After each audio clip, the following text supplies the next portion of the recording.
arrived into Arusha this morning. We went for a beautiful coffee at the Artisan, and then we did some errands looking for some uniforms. We went to some basket weavers to look for a product that we wanted made, and now we are here enjoying this beautiful view of the mountain and just enjoying our last day in Tanzania. Tomorrow we start our long and multiple stop departure home.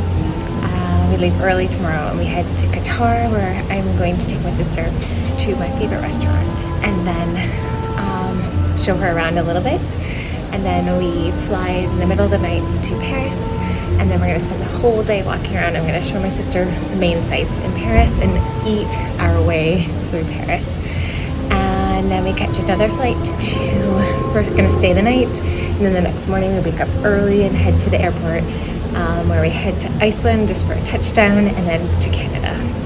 So it's been a long and busy trip, and it'll be a long and busy ride home, but it will be a great one.